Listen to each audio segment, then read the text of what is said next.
특전사 방첩부대장은 앞서 들으신 진술뿐 아니라 핵심적인 물증까지 남긴 걸로 취재 결과 확인됐습니다.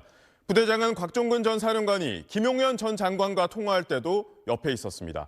두 사람 사이에 군병력을 선관위에 다시 투입하는 것에 대한 이야기가 오갔고, 이걸 듣던 부대장은 어이가 없어서 통화가 이뤄진 시간과 당시 상황에 대한 감정을 메모한 욕설까지 메모로 남겼습니다. 이어서 임찬종 기자입니다.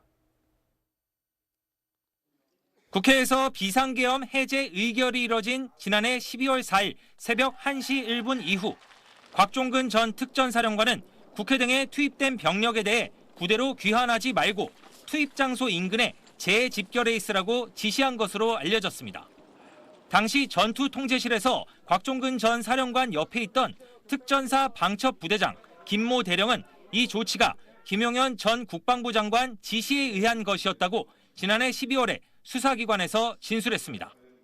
그런데 김 대령은 이후 김용현 전 장관이 곽종근 전 사령관에게 선관위에 특전사 병력을 재투입할 수 있겠느냐고 물었다는 취지로 수사기관에 진술했습니다. 김용현 전 장관이 전화로 이야기하자 곽종근 전 사령관이 힘없는 목소리로 이미 국회에서 병력이 빠져나왔는데 선관위에 다시 들어가는 것은 안 될 것 같다.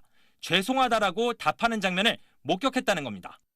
김 대령은 사태 수습에 집중해야 하는데 김용현 전 장관이 선관위 관련 지시를 하니 너무 어이가 없어서 이것을 꼭 기록해 놓아야겠다고 마음먹었다라고 진술했습니다.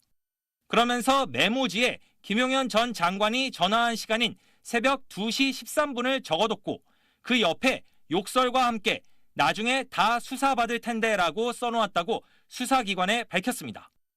김 대령은 이 메모지를 수사기관에 제출한 것으로 알려졌습니다. 김용현 전 장관은 군의 선관위 재투입 가능성을 문의한 적이 없다고 지난달 23일 헌재에서 말했습니다. 중앙선거관리위원회에 병력을 재차 투입할 수 있느냐, 이렇게 문의했다고 기재되어 있는 게 사실 아니죠. 사실이 아닙니다.